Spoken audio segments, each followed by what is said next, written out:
बिस्मिल्लाहिर्रहमानिर्रहीम। अस्सलाम वालेकुम dear student, my name is Mushtaq Ahmad, lecture in biology. Dear student, आज हम सीखेंगे कि पेपर अटेम्प्ट किस तरह किया जाता है। और बहुत सारे स्टूडेंट होते हैं जिनको पेपर अटेम्प्ट करने का तरीका नहीं आता, तो आज हम ये सीखेंगे कि पेपर को अच्छी तरह से अटेम्प्ट करके हम एग्ज़ाम में हाई मार्क्स किस तरह ला सकते हैं। डियर स्टूडेंट, बहुत सारे स्टूडेंट होते हैं जो मेहनत तो ज़्यादा करते हैं, मतलब स्टडी करते हैं, दिन रात स्टडी करते हैं, साल के 10-11 महीने स्टडी करते हैं, लेकिन उनके मार्क्स उसी तरह नहीं आता जिस तरह वो स्टडी करते हैं।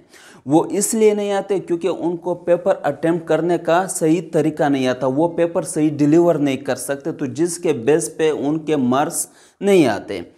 तो आज हम सीखेंगे कि पेपर को हम किस तरह अटेम्प्ट करके एग्ज़ाम में हाई मार्क्स ला सकते हैं। डियर स्टूडेंट, अगर आपकी उसी तरह मतलब पूरी तैयारी भी नहीं है तो फिर भी आपके मार्क्स अच्छा खासे आएंगे, और इस वीडियो को पूरी देखना तो आपको काफ़ी फ़ायदा होगा, आपके एग्ज़ाम में काफ़ी हाई मार्क्स आ सकते हैं।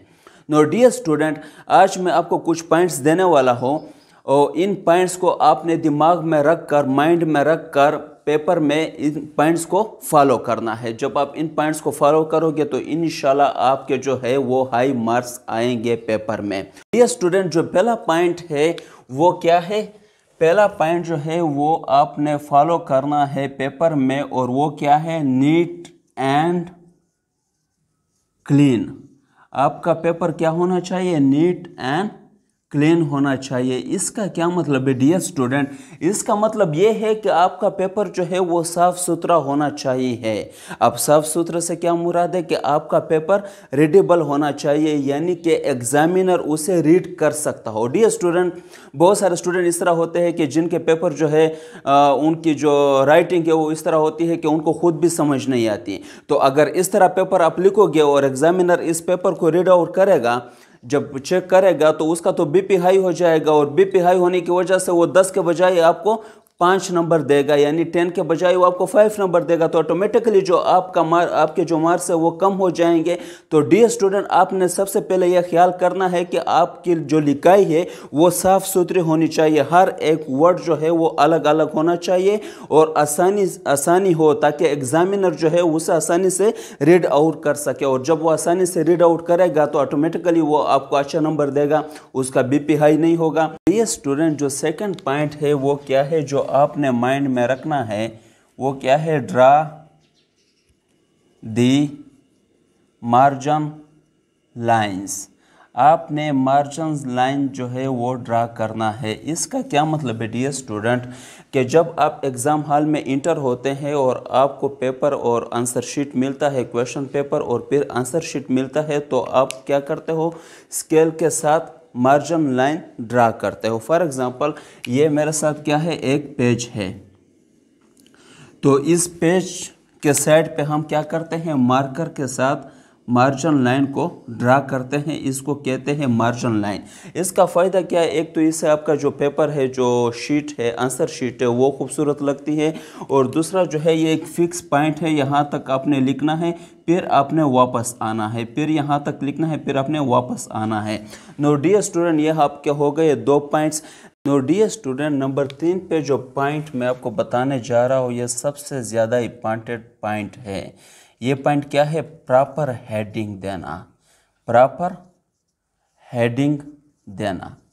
आपने क्या करना है? पेपर में जो है वो हेडिंग्स देने हैं।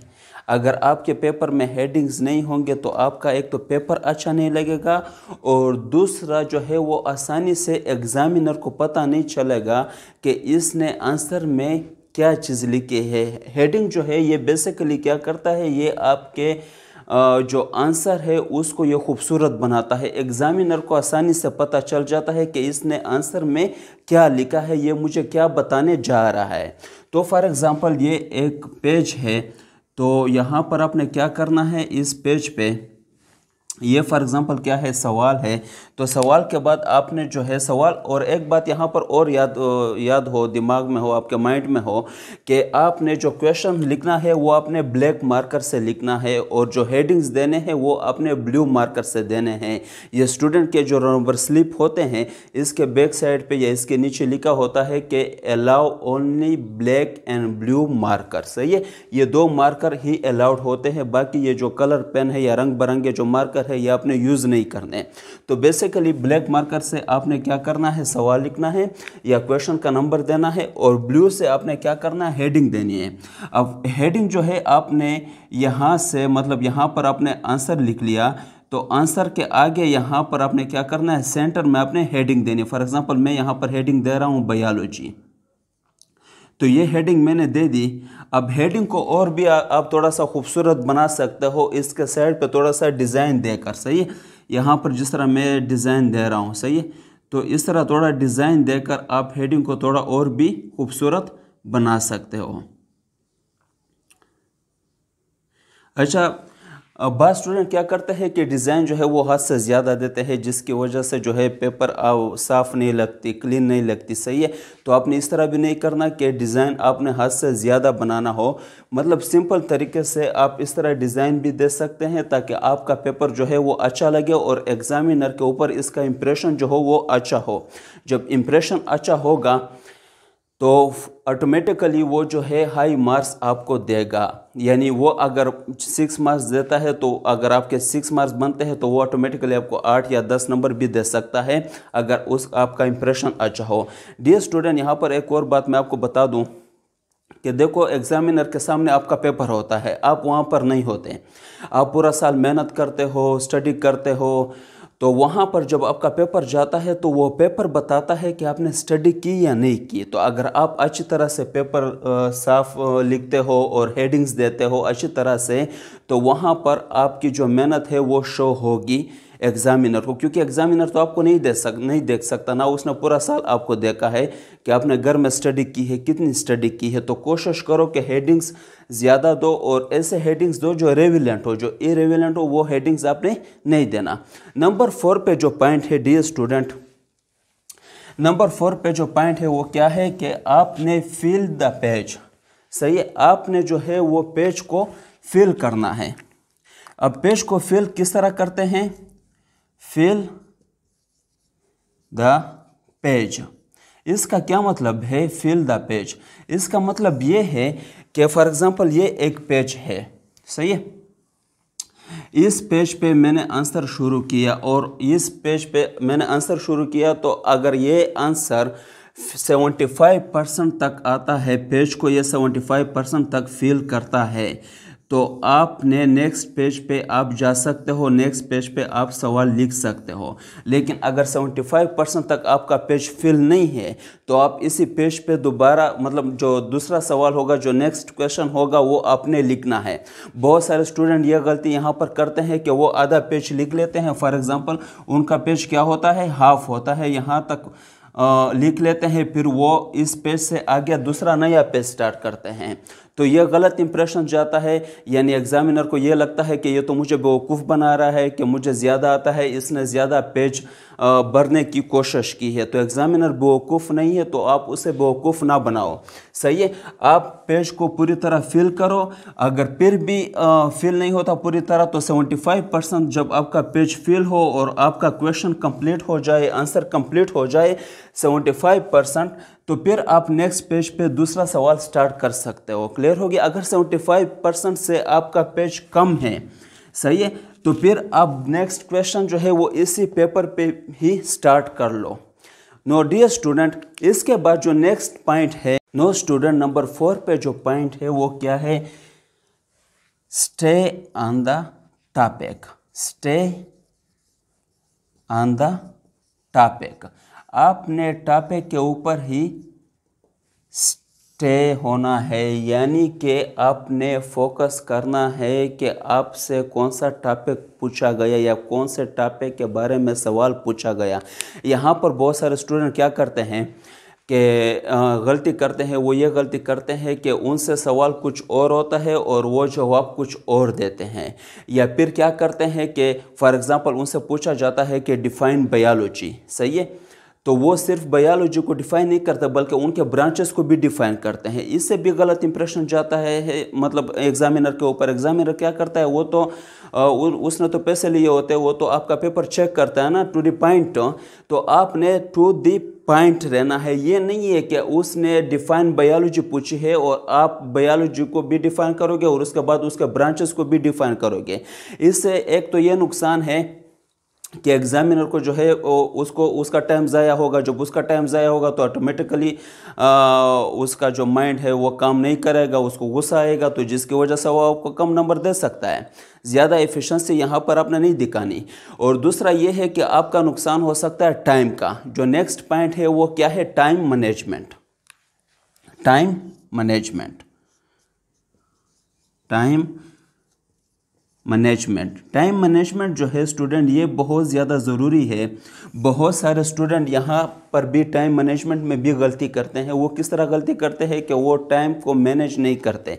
जब वो टाइम को मैनेज नहीं करते तो उनसे एक लॉन्ग क्वेश्चन या 2 क्वेश्चन या फिर 3 क्वेश्चन जो है वो रह जाते हैं। वो किस तरह रह जाते हैं, असल में ये जो पहला पॉइंट मैंने कहा कि स्टे ऑन द टॉपिक, वो टॉपिक के ऊपर स्टे नहीं करते, फोकस नहीं करते, टू द पॉइंट नहीं लिखते, बल्कि शॉर्ट क्वेश्चन को वो 2 पेजेस पे ले जाते हैं, जिसकी वजह से उसकी टाइम जो है वो ज़्यादा खर्च हो जाता है। यहाँ पर उसका टाइम जो है वो ज़्यादा लग जाता है।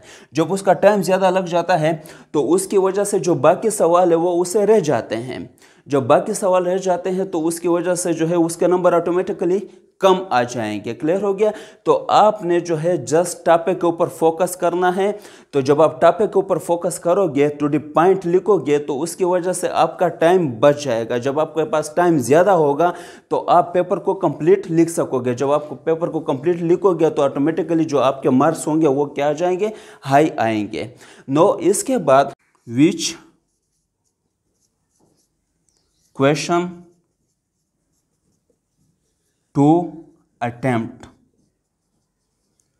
डियर स्टूडेंट, यहां पर आपने थोड़ा साइकोलॉजी का यूज करना है, सही है। साइकोलॉजी का यूज आपने यहां पर किस तरह करना है, फॉर एग्जांपल आपके पास जो क्वेश्चन पेपर आता है तो उसमें से कुछ क्वेश्चन इस तरह होते हैं जो आपको सही आते हैं, जो आपको 100% सही आते हैं। कुछ क्वेश्चन इस तरह होते हैं जो आपको 60-70% आते हैं, कुछ ना कुछ आपसे भूल जाता है। और कुछ क्वेश्चन इस तरह होते हैं जो आपको 20-30% आते हैं और ज़्यादातर हिस्सा जो है वो आपसे भूल जाता है। तो आपने यहाँ पर क्या करना है, आपने यहाँ पर फॉर एग्जांपल जो पहला नंबर पर क्वेश्चन है वो आपको सबसे ज़्यादा आता है और दूसरा नंबर पर जो क्वेश्चन है वो तकरीबन आपको 80% आता है। इसी तरह थर्ड नंबर पर जो क्वेश्चन है वो आपको 70% आता है। तो आपने क्या करना है, ये जो सेकंड नंबर वाला क्वेश्चन है ये आपने पहले नंबर पे लिखना है और जो पहला नंबर वाला क्वेश्चन है वो आपने सेकंड नंबर पर लिखना है। अब इसकी वजह क्या है, इसकी वजह ये है, देखो एग्जामिनर जब पहले पेपर चेक करता है तो उसके माइंड में ये होता है कि पहले सवाल तो इसने सही लिखा होगा, क्योंकि पहला सवाल हर स्टूडेंट वो अटेम्प्ट करता है जो उसे सही आता है, जो उसे 100% आता है। तो एग्जामिनर जो है वो पहले क्वेश्चन को सही तरह चेक नहीं करता, मतलब वो ये समझता है कि इसने तो पहला क्वेश्चन जो है वो तो सही लिखा होगा क्योंकि इसने वही सवाल लिखा होगा जो इसको सही आता होगा। तो पहले नंबर पे आपने वो क्वेश्चन लिखना है जो 80% आपको आता है, यानी 20% आपसे इधर उधर हो चुका है। फिर एग्जामिनर जब सेकंड क्वेश्चन देखता है तो ये सेकंड क्वेश्चन जब देखता है तो सेकंड क्वेश्चन पे आपने वही क्वेश्चन लिखा होगा जो 100% आपको आता है। तो उसकी वजह से फिर जब एग्जामिनर सेकंड क्वेश्चन के ऊपर आता है तो वो सेकंड क्वेश्चन जब वो देखता है तो वो तो आपने सही लिखा होगा, वो तो आपको 100% आता है। तो जिसकी वजह से एग्जामिनर के ऊपर आपका इंप्रेशन जो है वो अच्छा जाता है, यानी एग्जामिनर ये समझता है कि ये लायक स्टूडेंट है, सही है। तो जिस तरह वो बात है कि first impression is the last impression, तो आपका जब पहला इंप्रेशन अच्छा जाएगा तो बाकी इंप्रेशन भी आपके जो एग्जामिनर है उसका जो आपके ऊपर आपके बारे में ख्याल आएगा वो लायक होने का होगा, यानी उसका माइंड में ये आएगा कि ये लायक बच्चा है, इसने तो मतलब दूसरा क्वेश्चन भी पूरी तरह से ही अटेम्प्ट किया।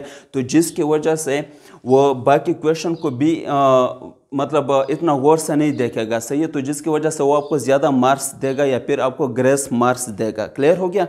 इसी तरह जो आखिरी क्वेश्चन है वो भी आपने वही क्वेश्चन लिखना है जो आपको तकरीबन 90% आता हो, क्योंकि एग्जामिनर क्या करता है, जो लास्ट वाला क्वेश्चन है वो भी चेक करता है, उसके ऊपर भी उसका ज़्यादा फोकस रहता है। तो जिसकी वजह से अगर आपका लास्ट क्वेश्चन भी अच्छा रहा तो इसकी वजह से और भी ज़्यादा आपका इंप्रेशन थ्रू आउट जो है आपका इंप्रेशन अच्छा जाएगा। जब थ्रू आउट आपका इंप्रेशन अच्छा जाएगा तो इसकी वजह से जो है एग्जामिनर आपको हाई मार्क्स देगा। ये स्टूडेंट नंबर 8 पे जो पॉइंट है ये भी बहुत ज़्यादा ज़रूरी है, इसकी भी बहुत ज़्यादा इंपॉर्टेंस है, और वो क्या है, डायग्राम। डायग्राम डियर स्टूडेंट बहुत ज़्यादा मस्ट है, ख़ासकर जो है वो बायोलॉजी के स्टूडेंट में ये बहुत ज़्यादा ज़रूरी है। और डायग्राम से जो आपका इंप्रेशन जाता है एग्ज़ामिनर के ऊपर वो बहुत ज़्यादा ज़रूरी होता है। डायग्राम से जो स्टूडेंट का इंप्रेशन जाता है, मतलब इससे बहुत अच्छा इंप्रेशन आपका जाता है। जितने डायग्राम आपके पेपर में ज़्यादा होंगे उतना एग्ज़ामिनर के ऊपर आपका इंप्रेशन अच्छा होगा। एग्ज़ामिनर को ये लगेगा कि ये लड़का जो है ये लायक है और ये प्रैक्टिकल वर्क भी जानता है, यानी इसका कंसेप्ट जो है वो क्लियर है। जब आप डायग्राम ड्रा करते हो तो एग्जामिनर को लगता है कि इसका कंसेप्ट क्लियर है, तो इसकी वजह से वो आपको ज़्यादा मार्क्स दे सकता है और ज़्यादा मार्क्स आपको देगा। नो डियर स्टूडेंट, नंबर 9 पे जो पॉइंट है वो क्या है, ड्रा दी लाइंस। डियर स्टूडेंट, इसका क्या मतलब है ड्रा दी लाइंस, कि अक्सर ये होता है कि स्टूडेंट जब सवाल लिखते हैं तो एक सवाल जब ख़त्म होता है तो वो उसके बाद लाइन नहीं लगाते, डायरेक्ट जो है वो दूसरा सवाल स्टार्ट कर लेते हैं। तो यहाँ पर एग्ज़ामिनर जब पेपर चेक करता है तो उस टाइम पे कभी कभार इस तरह होता है कि एग्ज़ामिनर एक सवाल के बजाय 2 सवाल को एक समझकर आपको एक सवाल के नंबर दे देता है, सही है, और इससे आपका पेपर भी अच्छा लगेगा अगर आप लाइन को ड्रा करते हो। फॉर एग्ज़ाम्पल ये एक पेज है, इस पेज पे आपने एक सवाल लिख लिया यहाँ से लेकर यहाँ तक, इसके बाद जैसे ही सवाल ख़त्म होता है यानी आपका आंसर ख़त्म होता है और नेक्स्ट सवाल आप स्टार्ट करते हो तो आपने दरमियान में से इस तरह लाइन ड्रा करनी है। जब आप लाइन ड्रा करोगे तो इजीली जो है एग्ज़ामिनर को समझ आएगा कि ये अब दूसरा सवाल स्टार्ट हो गया, तो फिर उसको कन्फ्यूजन नहीं होगी या फिर वो जो है वो आपको उससे गलती नहीं होगी कि वो 2 सवालों के नंबर जो है वो एक सवाल के बराबर लगा ले। क्लियर हो गया। तो आपने ये ज़्यादा मतलब मस्ट ही ये करना है, ये लाइन आपने मस्ट ही ड्रा करनी है। जब एक सवाल ख़त्म होगा तो उसके बाद आपने लाइन ड्रा करनी है, फिर आपने दूसरा सवाल स्टार्ट करना है। क्लियर हो गया। और इससे आपका पेपर जो है वो अच्छा लगेगा, खूबसूरत लगेगा और एग्ज़ामिनर को भी आसानी से समझ आएगा। जो लास्ट पॉइंट मैं आपको बताने जा रहा हूँ वो क्या है, rechecking. No dear student, rechecking क्या है? रीचेकिंग का मतलब ये है कि दोबारा चेक करना। फॉर एग्जांपल आपने जो है वो पेपर पूरी कंप्लीट कर ली तो आखिर जो 5 मिनट रहते हैं या 10 मिनट रहते हैं यहाँ पर आपने इसको दोबारा चेक करना है। क्लियर हो गया। दोबारा चेकिंग के दौरान अगर कहीं पे मिस्टेक हो तो उसको आपने ख़त्म करना है। और डियर स्टूडेंट, यहाँ पर एक बात याद रखो कि बहुत सारे स्टूडेंट जो है अगर उनसे मिस्टेक होती है तो नो डियर स्टूडेंट, यहाँ पर बहुत सारे स्टूडेंट ये गलती करते हैं जब वो दोबारा रीचेकिंग करते हैं और दोबारा रीचेकिंग के दरमियान उनको मिस्टेक मिलते हैं तो वो क्या करते हैं, रिमूवर का यूज़ करते हैं। रिमूवर का आपने यूज़ नहीं करना, क्योंकि जब आप रिमूवर का यूज़ करोगे तो इसमें जो है वो राइटिंग का डिफरेंस आएगा। सही है। रिमूवर वाला जो राइटिंग है वो थोड़ा चेंज होता है नॉर्मली जो आप इंक पेन से लिखते हो या बॉल पेन से लिखते हो, तो जिसकी वजह से आपका पेज जो है वो अच्छा नहीं लगेगा। क्योंकि इसमें 2 डिफरेंट राइटिंग आएंगे। क्लियर हो गया। तो आपने क्या करना है, राइटिंग को या मिस्टेक को आपने किस तरह टिक करना है। फॉर एग्जांपल यहाँ पर एक वर्ड है बायोलॉजी, सही है, तो इसको आपने किस तरह टिक करना है। इसमें मुझसे अगर गलती होती है बायोलॉजी में लिखता हूँ, अगर ये वर्ड गलत है या यहाँ पर मुझसे गलती होती है ओ की जगह मैं ए लिखता हूँ, तो इस वर्ड को आपने ना इस तरह काटना है ना आपने रिमूवर का यूज़ करना है, बल्कि आपने साइडों पे इस तरह छोटा सा ब्रैकेट लगाना है और इसके ऊपर इस तरह क्रॉस का निशान लगाना है उसी पेन से जिस पेन से आपने पेपर अटेम्प्ट किया। इससे ये होगा कि सारा राइटिंग एक जैसा होगा। तो